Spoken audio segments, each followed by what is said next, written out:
for it. So whatever's happening in the market, if you're not looking to sell your home in the next few years, it's not really a major effect on you, which I hope many of you don't need to, because the prices will continue to soften. Okay, if you are thinking and planning or needing to sell your home in the next year, the sooner the better, because 09 will continue to soften, not because that's a negative forecast, because the wheels are already in motion for a lot of things that are happening. The prices have softened about 20% in Sherman Oaks.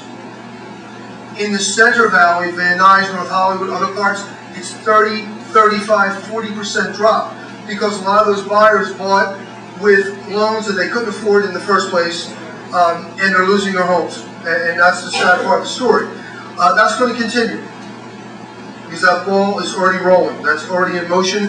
So if you do sell your home, be smart, get it priced to sell.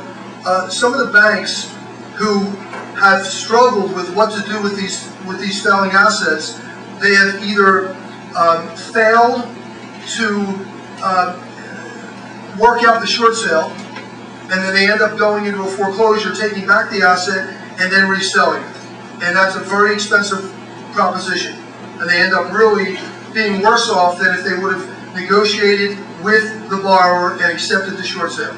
So they've learned their lesson. What they're trying to do now is what's called forward pricing pre-approved short sales, where they go to the borrower and say, listen, stay in the house, you don't have to make the payment, we will accept a lower price than what you owe us, but don't move out and trash the house, we don't want to take it back. So that's what's happening. They're trying to stop this free fall.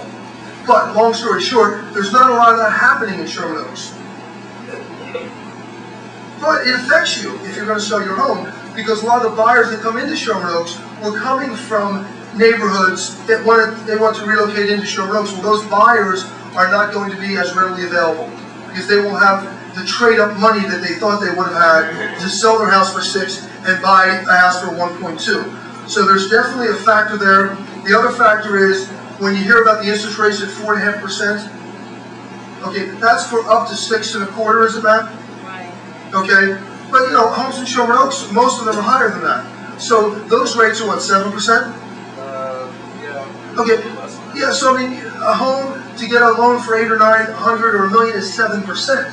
So all those factors are going to come into play into the continuing softening of the prices going into this year and maybe into next. So that's what's happening there in Sherman Oaks. I'm going to end it there. Just say I don't live in Sherman Oaks at this point. I moved. I love it here. I still miss a lot of parts of it. But my wife actually told me where I was moving, okay? And I live in Calabasas now. So anyway, but I still love you guys in Sherman Oaks. Thank you. All right.